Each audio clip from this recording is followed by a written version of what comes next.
नमस्कार, मैं हूं अशोक कुमार और आप देख रहे हैं झारखंड वीकली। आज हमारे साथ मौजूद हैं झारखंड वीकली के एडिटर श्री नारायण विश्वकर्मा जी।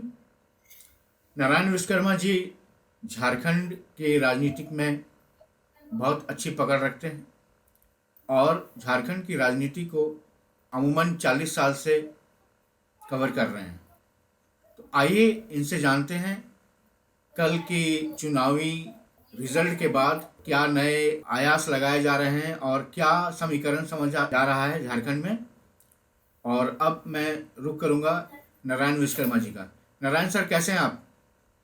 ठीक है। ठीक है झारखंड वीकली में हमारे व्यूअर्स का स्वागत है। नारायण सर, ये झारखंड बताइए वीकली कि में आपका जो अंदाज़ा था वो सटीक निकला।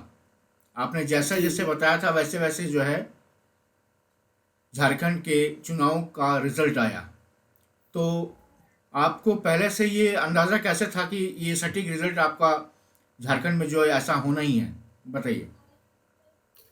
देखिए, अनुभव के आधार पर और जो चीज़ों को हम देखते हैं, समझते हैं और जानते हैं और लोगों से सुनते हैं और वहाँ का मूड भाव समझते हैं, पकड़ते हैं उसको। तो पिछले अगर कहा जाए कि हेमंत सोरेन के कार्यकाल को अगर देखा जाए तो बहुत अच्छी स्थिति में हेमंत सोरेन नहीं थे। लेकिन हेमंत सोरेन के जेल जाने का जो टर्निंग पॉइंट आया, खासकर जेएमएम में जो टर्निंग पॉइंट आया, और मैं तो लिखा भी था कि झारखंड में कल्पना सोरेन वरदान बनकर आई है जेएमएम के लिए, और उनका जेल जाना कमबैक था। अगर वो जेल नहीं जाते और अपनी दाढ़ी अपने पिताजी की तरह नहीं रखते तो उनमें लोगों ने शिबू सोरेन का अक्स देखा, और वो अक्स देखने के बाद उन्होंने कहा भी, एक जगह लिखा भी ट्विटर पे कि ऐसा लगता है कि मेरा बचपन लौट आया। तो ये कितना कैश करा पाए है इलेक्शन में, वो तो अपनी जगह कायम है, इसमें कोई शक नहीं। लेकिन जेल भेजना, मैंने पहले भी लिखा और कहा है लोगों से, जेल भेजना वरदान साबित हुआ जेएमएम के लिए, और इसका फायदा कांग्रेस को भी मिला, राजद को भी मिला। अगर वो जेल नहीं जाते तो ये स्थिति नहीं बनती। राजनीतिक फिजाओं में ये चर्चा थी कि वाकई उन्होंने जमीन घोटाला किया है, लेकिन हाई कोर्ट और सुप्रीम कोर्ट ने कह दिया ये तो कोई मामला ही नहीं बनता है। तो इससे एक अच्छा मैसेज दिया झारखंड के अवाम में।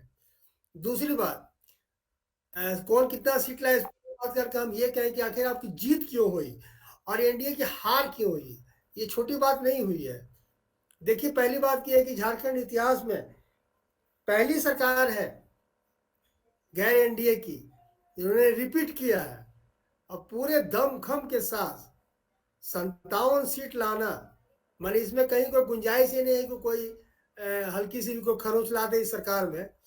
लेकिन लेकिन एनडीए का जो मुद्दा था, मैंने शुरू से लिखा, पढ़ा, लोगों से कहा भी, ये कोई मुद्दा नहीं है। मैंने लिखा भी कि घुसपैठियों का जो मामला है, डेमोग्राफी का जो मामला है, ये मामला सेंट्रल गवर्नमेंट का है, इससे राज्य सरकार का कोई लेना देना नहीं। अगर मान लीजिए लेना देना है तो कभी जेएमएम ने, कभी एनडीए वाले ने, जैसे कि मान लीजिए राजमहल में चुनाव हार गए अनंत ओझा तो कभी सरकार को लिख कर दिया नहीं, स्टेट गवर्नमेंट चाहे सेंट्रल गवर्नमेंट को, कि भाई यहाँ पर घुसपैठिए काफी घुस गए हैं, इनको निकाल बाहर करना है, डेमोग्राफी बदल रही है। कभी तो कहा नहीं उन्होंने, पहली बात।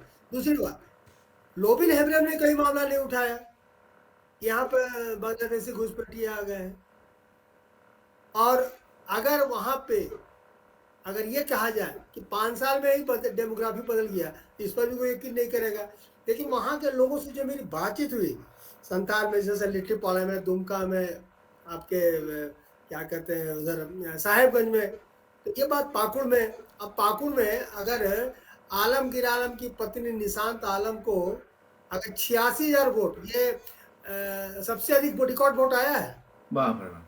86,000 वोट आया है निशांत आलम को, ये छोटी बात नहीं है। लेकिन जो सबसे बड़ा पेच लगा है, जो डेंट लगा है, वो लगा आंसू को रिकवर करने में बरसों लग जाएंगे। सही बोला आपने। क्योंकि जयराम महतो ने जो कमाल कर दिखाया, ये ठीक है कि एक ही सीट उनको मिली, काफी जद्दोजहद के बाद मिली।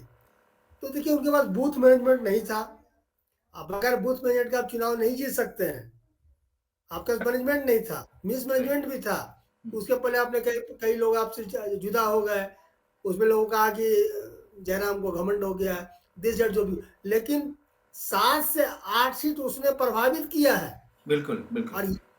और ये कहा जा सकता है, और ये कहा जा सकता है कि सुदेश महतो के अलावा उन्होंने डेंट जेएमएम को भी लगाया, कांग्रेस को भी लगाया है, सही, सिर्फ एनडीए को नहीं लगाया है। सही।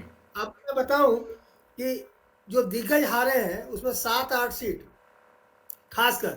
अब देखिए जो दिग्गज हारे हैं, किसी ने सोचा था कि मिथिलेश ठाकुर हार जाएंगे चुनाव? मिथिलेश ठाकुर की बात मैं बताऊं, पिछले 2 महीने 2.5 महीने में कभी 1000 कभी 500 लोग जेएमएम में शामिल हो रहे थे। सही, भाई जब इतने लोग शामिल होते आप कैसे हार गए चुनाव? सही। अच्छा, दूसरी बात, ये जो हारे हैं चुनाव रामचंद्र चरमवंशी विश्रामपुर से, ये 78 साल की उम्र है वाह! इनकी।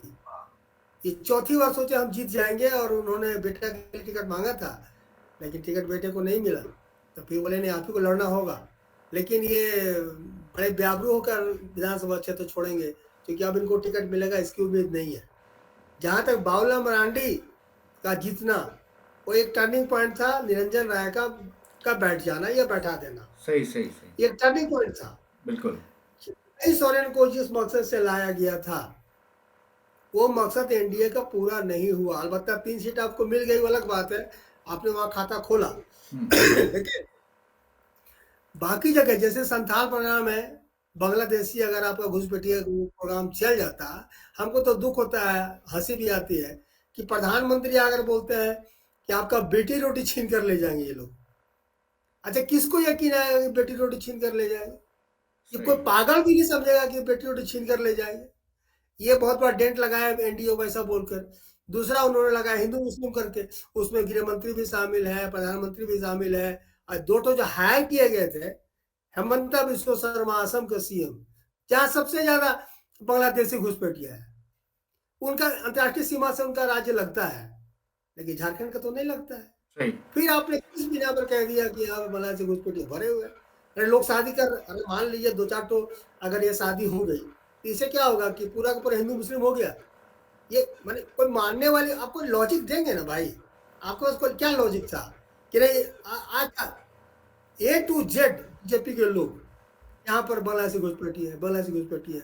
आनंद ओझा तो कभी नहीं कहा, राजमहल से तीसरी दूसरी बार 2 बार विधायक रहे, उन्होंने तो कभी नहीं कहा। लोबेरी हमने क्यों नहीं कहा कि हाँ यहाँ बहुत आदिवासी घुसपैठिया हो गया? आप, मेरा कहने मतलब ये है कि जब अंतर्राष्ट्रीय सीमा से लगता ही नहीं अपना स्टेट, हाँ ये ठीक है, अलबत्ता पाकुड़ के रास्ते करीब 150-250 किलोमीटर दूर है फरक्का, वो हम जानते हैं कि वहाँ गंगा के रास्ते आ सकते हैं लोग।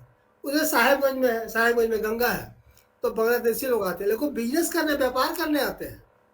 उसी में से कुछ लड़कियों की तस्करी भी होती है, नो डाउट। लेकिन इसका ये नहीं कि डेमोग्राफी बदल गया पूरा, इस पर किसी ने यकीन नहीं किया। और आप पूछेंगे अगर संतार प्रोग्राम में अच्छे अच्छे लोगों से, मुसलमान हो चाहे हिंदू हो, क्या जी यहाँ पर घुसपैठिए कि बहुत ज़्यादा आबादी बढ़ गई है? वो खुद बोलेंगे नहीं ऐसा तो कुछ नहीं है। हाँ, ऐसा अगर मान लीजिए 100 केस भी है, इससे कितना फर्क पड़ जाएगा जो आप उसी को मुद्दा बना लिए? दूसरा मुद्दा कुछ है ही नहीं। सही बात गोगो है। गोगो योजना तब आप लेकर आते हैं, तब तक हेमंत सोरेन 3 केस दे चुके थे, मैया सम्मान योजना। लेकिन मैया सम्मान योजना बहुत बड़ा कम बैक है। और एक चीज़ जान लीजिए, फ्री बीज का जमाना है। अगर महाराष्ट्र में अगर शिंदे, एकनाथ शिंदे का यह फार्मूला फिट हो गया, इसी फार्मूले पर उन्होंने सीट निकाल ली, और कांग्रेस और उद्धव ठाकरे की पार्टी कहीं की नहीं रही। वही हाल एमपी में हुआ। मतलब कहने का, आधी आबादी पर जो फोकस जो नीतीश कुमार ने शुरू किया था, उसको अपनाया केजरीवाल ने। सही। केजरीवाल महिलाओं को आज फ्री बस दे रहा है, किसी भी स्टेट में नहीं है। अब आप उनको लाख बोलिए कि फ्री बस दे रहे हैं, इसे बजट का बढ़ा के, जबकि मजे की बात है, कई बार बोल चुके हैं केजरीवाल की हमारा बजट संतुलित है। हाँ, ये अलबत्ता अब बात आती है कि अगर ये जो हेमंत सोरेन दे रहे हैं 2500 रुपया दिसंबर से देंगे, तो 25 रुपया अगर ये देंगे तो ये बजट का प्रावधान करना होगा इनको अलग से, और ये कहाँ से लाएंगे? हाँ, ये बात है कि वैट ये कम नहीं करने जा रहे हैं अभी, क्योंकि वो कहीं ना कहीं से फंड तो जुटाना है। बिल्कुल। क्योंकि 25 इनको देना है और इनको ये इससे पीछे भी नहीं हट सकते हैं। हुँ, जैसे राजस्थान में, एमपी में मोदी ने, चाहे गृह मंत्री, चाहे जो भी भाजपा के जेपी नड्डा ने कहा कि हम जो है सो 450 में 500 में सिलेंडर देंगे। सिलेंडर देंगे, सही, संसद में नकार दिया गया सही कि बात। नहीं नहीं, ऐसा कोई मामला नहीं है। तो आपने तो दिया नहीं राजस्थान में, एमपी में। तो जो हुँ, विश्वसनीयता का जो संकट है हुँ, वो एनडीए में आज भी है। माने अगर मान लीजिए 1,000 रुपये महीना दे रहा थी तो बिल्कुल दे रहा था। 2500 कहा, अब जब 2500 कहा तो महिलाओं में यह बात तेजी से घर कर गई कि अरे इनको अगर जिताएंगे, हमको तो आराम से 2500 मिलेगा। एक महिला घर में, 2 महिला घर में है तो 5,000 रुपये तो मिनिमम आ ही जाएगा। बिल्कुल। तो इन्होंने यकीन कर लिया लोग। लेकिन एनडीए पे या बीजेपी पे यकीन लोगों को नहीं भरोसा तो था। कम हो ही रहा है लोगों का। वैसा भरोसा अब नहीं रहा पहले की तरह। जी, 14 से अगर आप जोड़ेंगे, 10 साल बीत गए, तो फ्री बीज के बारे में मोदी ने बहुत कुछ कहा, प्रधानमंत्री ने हमारे, लेकिन वही काम वो भी किए, वो भी काम वही किए। लेकिन जो बोली होती है ना चुनावी प्रचार का, वो बहुत बड़ा फैक्टर साबित हुआ। बीजेपी को यहाँ से बिल्कुल खदेड़ दिया गया। खदेड़ दिया के माने जो तो ये तो अप्रत्याशी रिजल्ट आया है। लेकिन इसका अनुमान अगर नहीं था हमारे यहाँ के हेमंत बिस्वा शर्मा और शिवराज सिंह चौहान की हम बात अभी नहीं करके, यहाँ के जो लोकल दिग्गज हैं जैसे बाबूलाल मरांडी है, हमारे दीपक प्रकाश हैं, चाहे और भी जो भी यहाँ सीनियर लीडर हैं, वो इस पर उन्होंने रोका भी नहीं कि नहीं ये बोलने से काम नहीं चलेगा। क्योंकि दुमका से एक बार चुनाव तो वो भी जीते हैं लोकसभा का, हुँ, मरांडी, बाबूलाल मरांडी जी। तो उन्होंने तो कभी नहीं कहा कि हाँ, इतना छोड़ दीजिए। मैंने लिखा भी था अपने सोशल पर, मीडिया पर। गिरिडीह में चंद्रप्रकाश चौधरी ने डीसी को लिख कर दिया कि यहाँ रोहिंग्या मुसलमान और बांग्लादेशी मुसलमान घुस गया है, हफ्ता भर में रिपोर्ट दे। तो मुझे हंसी आई, फिर बाद में मैंने स्टोरी बनाई। अच्छा यहाँ कहाँ से आ गया, कौन सा सीमा लगता है, अंतर्राष्ट्रीय सीमा, जो गिरिडीह में रोहिंग्या भी आ जाएगा। अरे भाई मैं आज भी कह रहा हूँ कि व्यापार करने के उद्देश्य से वो लोग आते हैं और आएंगे, आगे भी आएंगे। क्योंकि रास्ता है, गंगा का रास्ता है, साहेबगंज और पाकुड़ के रास्ते जो बस से आएंगे, ये हम मान सकते हैं और ये होगा, आगे भी होगा। लेकिन बहुतायत में लाखों की संख्या में आ गए, लाखों संख्या में आ गए, हिंदू मुस्लिम हो गया। तो जो एंगल था ना, आदतन इरादतन जो बीजेपी का जो तुक्का है हिंदू मुस्लिम का, वो महाराष्ट्र में भी नहीं चला। महाराष्ट्र में फिर भी चला, फ्री बीज योजना चली है वहाँ। हुँ, एमपी में फ्री बीज योजना चली है, मैया सम्मान योजना, जो वहाँ पर लाडली लाडली से योजना के तहत जो राशि दी गई, उसका इम्पैक्ट था। तो ये अब मान के चला जाए कि हिंदू मुस्लिम करके बहुत ज्यादा अब आप ताकतवर नहीं बन सकते हैं, और उसके बिना पर वोट बरसेगा नहीं कि आप किसी को भी जिता लेंगे। और आपकी विश्वसनीयता कम हुई है, लोगों का भरोसा तो कम हुआ ही है ना। हाँ ये बात कह सकते हैं, अब जो सरकार बनेगी, क्योंकि पिछली बार भाजपा 25 सीट लेकर आई थी, 2 सीट आजसू को था। इस बार तो 21 भाजपा है, एक जदयू, एक आजसू और एक लोजपा। हाँ लोजपा का खाता खुला यहाँ, जनार्दन पासवान सिमरिया से, अपना पास। हुँ, शायद चतरा से, जो भी हो, मैंने चतरा जिला से, उनका एक खाता तो खुला लोजपा का, ये छोटी बात नहीं है। लेकिन जो सबसे बड़ा जो डेंट लगा है वो आजसू में, और ये डेंट लगाने वाले जो जयराम महतो हैं, इससे अगर सबक नहीं लेंगे, ये सिर्फ ये नहीं कहना चाहिए कुर्मी का वोट था और आज सुदेश में महतो कुर्मी के बादशाह कहे जाते हैं इसीलिए ऐसा नहीं, ऐसा नहीं।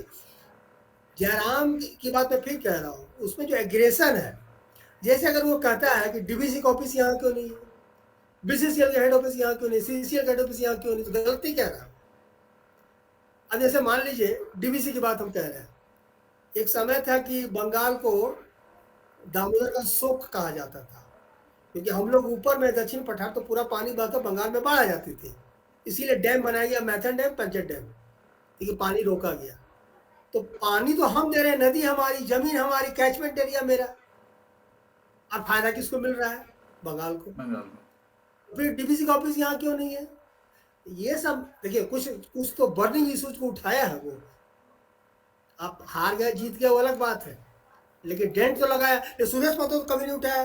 सुदेश महतो ने कहा था, आपको याद होगा 2010-11 में बरही से लेकर बहरागोड़ा तक मानव श्रृंखला बनाई थी, बरसात का मौसम था, जुलाई का महीना। अब क्यों नहीं बोल रहे हैं वो, क्या बिहार झारखंड को स्पेशल स्टेट का दर्जा मिलना चाहिए? कभी मुखार भी से निकला नहीं, बल्कि रघुवर दास जब सीएम बने तो उनको छत्तीसगढ़िया कहा रहा था सुरेश महतो। तो उनकी क्या रणनीति है कुछ समझ में नहीं आता है। एक गूंज कराते थे, गूंज महोत्सव कराते थे दिल्ली में, तो उनकी अच्छी पकड़ थी। इस बार तो नेहा महतो को निकल कर आना पड़ा, मैंने कल्पना सोरेन की तर्ज पर कहा जाए, एक प्रयास हुआ सपोर्ट के लिए। उनके सपोर्ट में वो आए और अच्छा उनका भी स्टेट नारायण लिया सर, गया। ये बताइए इस जीत में जो है आप कल्पना सोरेन जी को कितना श्रेय देना चाहेंगे? कल्पना से श्रेय हम क्या देंगे, पूरा हिंदुस्तान दे रहा है उनको श्रेय। और हम किसी पार्टी के सपोर्टर नहीं है और होना भी नहीं चाहिए, कभी नहीं होना चाहिए। लेकिन जो दिखता है वो तो बोलेगा आदमी। दिखा क्या? दिखा कि जैसे वो जेल गए, 5 सीट लोकसभा में, पांचों आदिवासी सीट जीत दर्ज हो गई। अब बताइए कैसे संभव हो गया? किसी को यकीन था कि चाईबासा से लोकसभा सीट जीत जाएगी जोबा मांझी? दुमका में अपनी बड़ी गुत्ती को हरवा दी वो। वहाँ शिकारी पाड़ा के विधायक जो थे नलिन सोरेन, जिनका बेटा आलोक सोरेन अभी चुनाव जीत गए विधानसभा के, वो वहां से सीट निकाल लिए, राजमहल से फिर निकाल लिए विजय हंसदा। 2 सीट कांग्रेस को, एक लोकसभा, एक वहाँ लोहरदगा, और एक सीट मुझे याद नहीं, हाँ खूंटी, जहाँ से अर्जुन मुंडा बुरी तरह से हारे। पिछली बार ही सही बुरी तरह सही से हार जाते। तो 5 सीट किसकी बदौलत है? हेमंत सोरेन तो जेल में थे। बिल्कुल वहां से पॉइंट आया कि लोकसभा चुनाव में जिस इम्पैक्ट डाली थी, और उसी समय दिल्ली पहुंच गई। दिल्ली में उन्होंने भाषण दिया, रोना गाना भी हुआ और हिम्मत भी उन्होंने बनाई, और उसके बाद उंगुलान रैली करवा ली रांची में। वहां जो मार्च का महीना, अप्रैल का महीना जो था इसी साल का, अब आप बताइए 9 महीने में तो बाबा मरांडी या और भी जिसके जो दिग्गज यहाँ पर है वो भी नहीं बना पाए थे वैसे अपनी छवि। लेकिन 9 महीना में ऐसी छवि बना ली कल्पना सोरेन ने।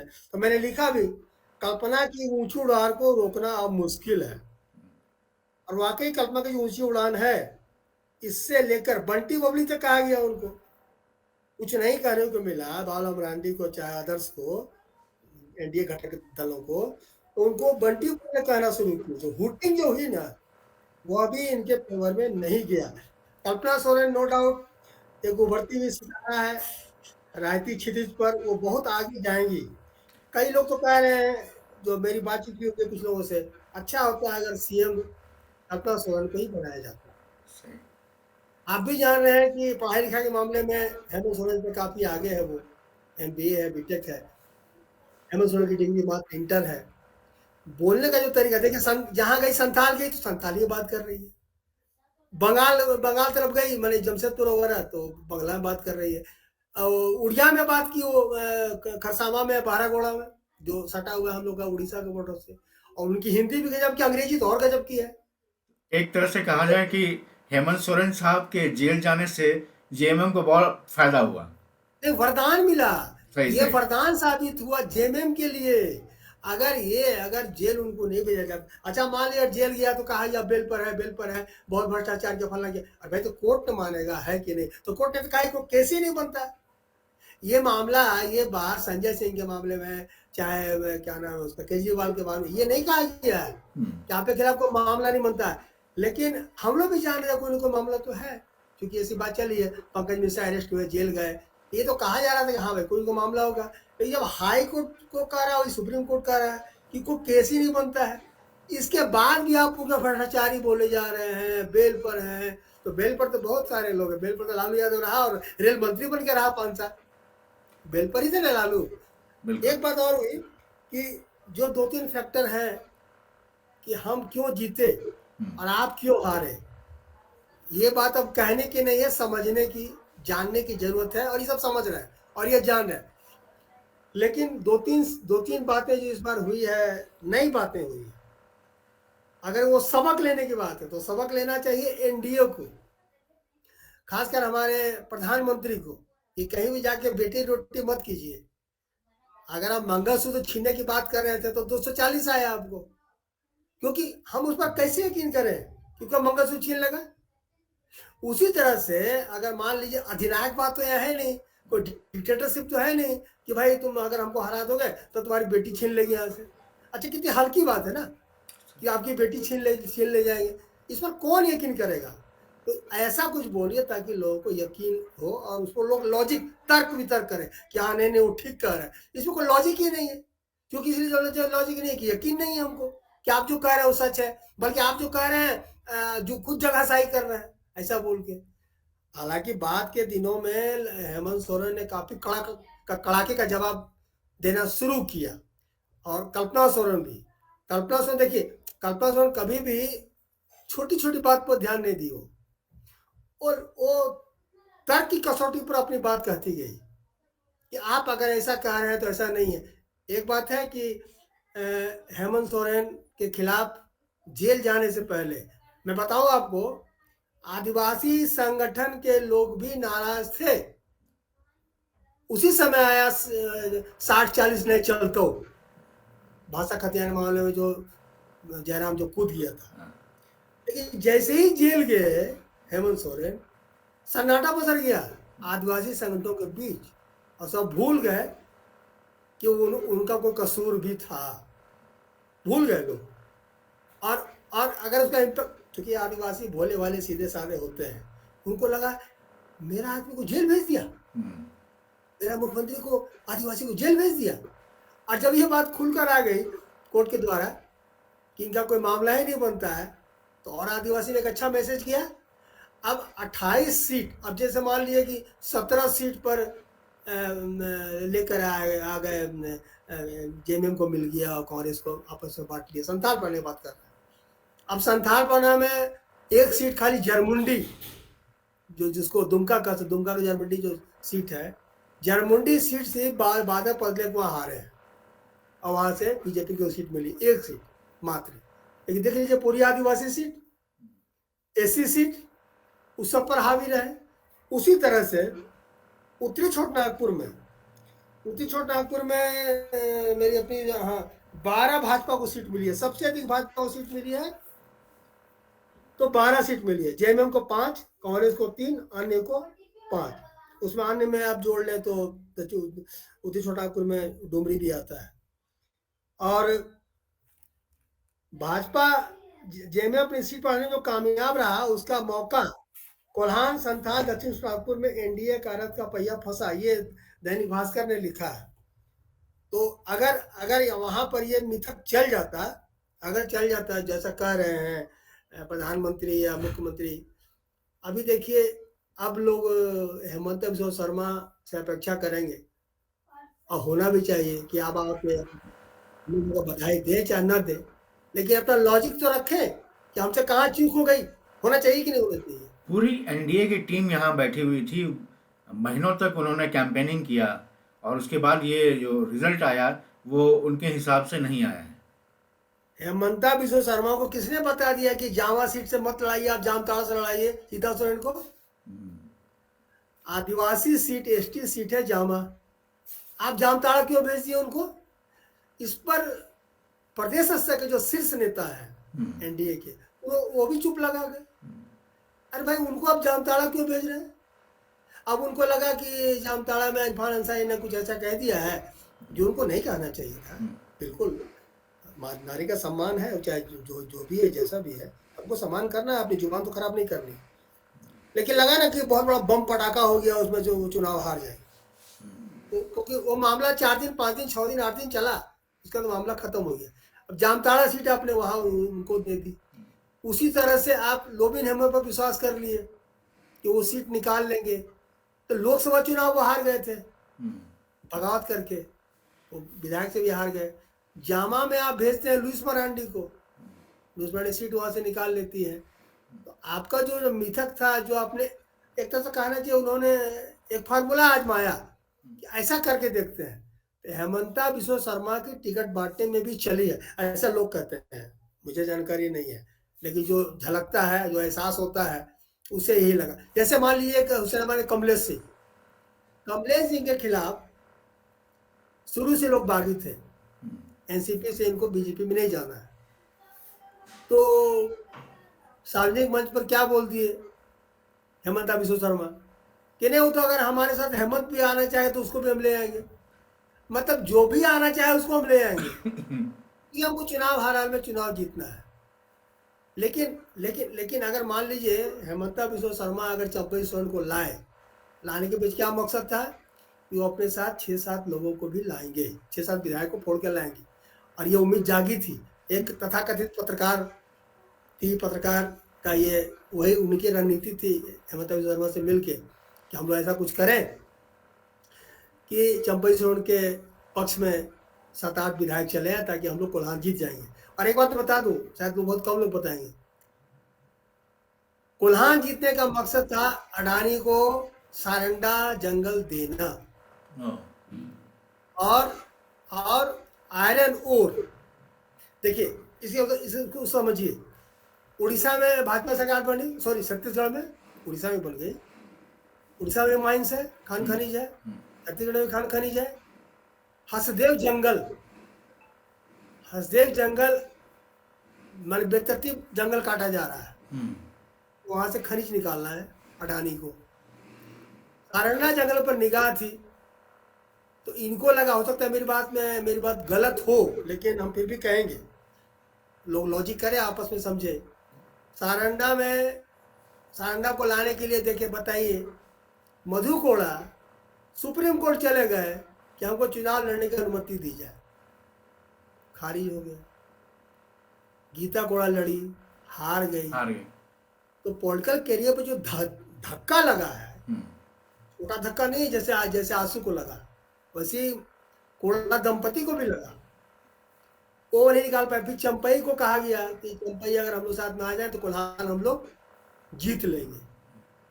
और अडानी हर हाल में चाहता था कि झारखंड में बीजेपी की सरकार बन जाए, ताकि खान खनिज जैसे हम हसदेव जंगल काट रहे हैं वहां से खनिज निकालेंगे, वैसे हम झारखंड में भी करेंगे। हमने लिखा भी है, और हसदेव जंगल की तुलना में मैंने फेसबुक को भी कहा है कि शुक्र है कि सारंडा बच गया, वरना सारंडा जंगल यही चंपई सोरेन एंड पार्टी जो उनके लोग हैं, बेटा को चुनाव टिकट जीत में हरवा दिए, टिकट उनको दिया, वो बुरी तरह से हार गए। उसी तरह से कोल्हान की ही बात करें तो अर्जुन मुंडा लास्ट मौके पर बोले कि चुनाव नहीं लड़ेंगे, मेरी पत्नी लड़ेगी।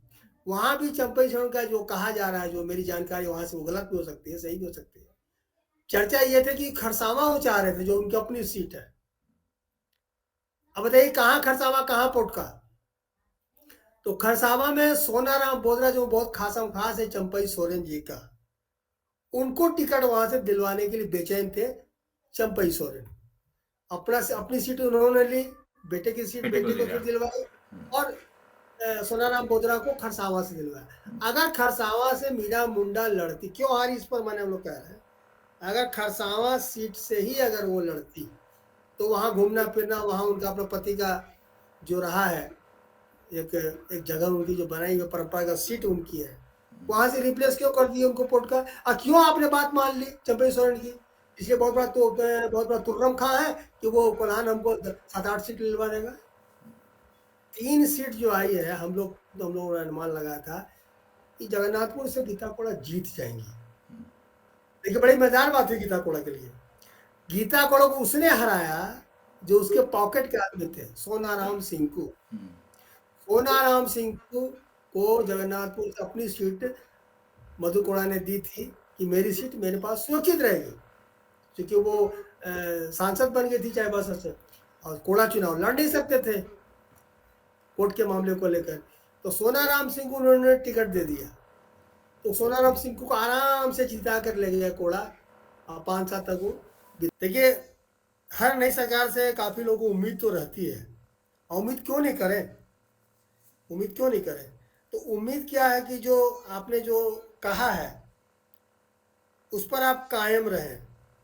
अभी किसी भी सरकार के लिए, मान लीजिए केजरीवाल अगर जो लगातार जीत रहे हैं और वहाँ 7 सीट जो है सो भाजपा को खाते में चली जाती है, सांसद की सीट, लेकिन सरकार बन जाती है स्टेट में, दिल्ली में केजरीवाल की, उसके पीछे वजह ये है कि जो कह रहे हैं उसको डिलीवर कर रहे हैं। तो ये चुनौती इस सरकार के साथ, विपक्ष बहुत भारी नहीं रहा, लेकिन विपक्ष ये तो सवाल करेगा कि जो आपने कहा है उसका पालन करें और वो आप डिलीवर करें। तो अभी तो सबसे बड़ी चुनौती है वो जो मैया समान योजना जो 2500 हो जाएगा दिसंबर में, ये तो लगता है कि मिल जाएगा, लेकिन ये कितना आगे जाकर ये मिलता रहेगा? या सरकार फिर आगे जाके 1 साल जैसा बोलेगी कि अभी इसको बंद कर रहे हैं। संभावना की बात कर रहे बिल्कुल, हैं कि बिल्कुल, अभी बिल्कुल, फंड की कमी हम नहीं कर पाएँगे। बिल्कुल। दूसरी जो सबसे बड़ी चुनौती है, जो हर सरकार की रही है, स्थानीय नीति, पुनर्वास नीति, डोमिसाइल, क्योंकि जब तक ये क्लियर नहीं होगा, बल्क में नौकरियाँ नहीं मिलेगी। नहीं मिलेगी, सही। और युवा युवा वर्ग के लिए सबसे बड़ी जो मायूसी है, जो आक्रोश है हेमंत के खिलाफ, चाहे रघुवर दास के खिलाफ, वो यही है कि यहाँ पर नौकरी नहीं है। और नौकरी के लिए जो नौकरी जो आधार है वो है डोमिसाइल, खतियान 1932। ये अगर नहीं होगा, जितना जल्दी हो सके ये कर लें, क्योंकि ये सरकार मजबूत स्थिति में है। किसी के भरोसे किसी का मुंह नहीं ताकना है कि अगर हम नहीं करेंगे तो ये काम नहीं होगा। ये चुनौतियां हैं, और इस चुनौतियों पर धीरे धीरे धीरे धीरे अगर ये पकड़ बनाए रखते हैं तो सरकार आराम से चलेगी। सरकार तो 5 साल चलेगी, इसमें कोई शक नहीं है, लेकिन अगर ये डिलीवर करते हैं तो फिर आने वाले 5 साल को फायदा होगा। दूसरा, सरना धर्म कोड। सरना धर्म code Hemant Soren special session बुला के 2020 नवंबर के महीने में इन्होंने पीएम को, सेंट्रल गवर्नमेंट को भेज दिया था, लेकिन अभी तक इस पर उधर से कोई नहीं, इधर से कोई आश्वासन मिला। बीजेपी के एक और जो डिफिट खाने का जो एक कारण एक भी है कि आपने सरना धर्म कोड पर आपने अपनी मंशा साफ नहीं की। आपने कहा ही नहीं कि हम सरना बिल कोड जो है सो आपको देंगे, और नहीं देंगे तो क्यों नहीं देंगे, और देंगे तो कैसे देंगे, ये आपने नहीं कहा। और सरना धर्म कोड यहाँ की जान है, यहाँ के आदिवासी की जान है, क्योंकि वो चाहता है कि हम प्रकृति पूजक हैं, हिंदू हम नहीं है, हमको हिंदू में शामिल कर दिया गया और हमको एक कॉलम में नहीं जाहिर किया गया, तो जनगणना के समय फिर प्रेशर बनेगा और ये प्रेशर वहाँ बनाया जाएगा। तो ये सरना धर्म बिल कोड के लिए क्या प्रयास करेंगे, क्योंकि ये तो सेंट्रल गवर्नमेंट को देना है, ये तो परसों कर चुके हैं दिल्ली में। और दूसरा रहेगा यहाँ की नौकरियों को लेकर, नियुक्तियों को लेकर, ये बहुत बड़ा फैक्टर है। अगर इस पर हेमंत ने पकड़ बना ली, और अगर मान ली यहाँ पर कहा जा रहा है कि 2,88,000 या फिर मान ली 3 लाख, मान लीजिए 3 लाख जो नौकरियां रिक्त है, अगर मान ली 1-1.5 लाख भी क्रम से ये भर दे साल भर के अंदर, और 3 साल में अगर ये पूरा का पूरा फुलफिल कर दे। दूसरा, अनुबंध कर्मी जो हैं, जो पिछले 15-16 साल से काम कर रहे हैं, वो बार बार उनकी मांग होती है कि हमको रेगुलाइज किया जाए। अगर अनुबंध कर्मी रेगुलाइज हो जाते हैं तो, और दूसरा अगर यहाँ डोमिसाइल, पुनर्वास नीति ये कायम अगर हो गया तो ये सरकार मजे में 5 साल चल सकती है। और अगर इन पर ये गौर करेंगे तो मेरे ख्याल से जो इनके रणनीतिकार हैं, जिस तरह से रणनीति बना के चुनाव आए हैं, सरकार इनकी बन रही है, 26 नवंबर को शपथ ग्रहण हो जाएगा, तो उस वक्त देखा जाएगा कि सीएम अब आने वाले कार्यक्रम क्या क्या बनाते हैं, ये देखा जाएगा। तक के लिए बहुत बहुत शुक्रिया आपने दिया। धन्यवाद। नमस्कार। नारायण सर, आपका धन्यवाद।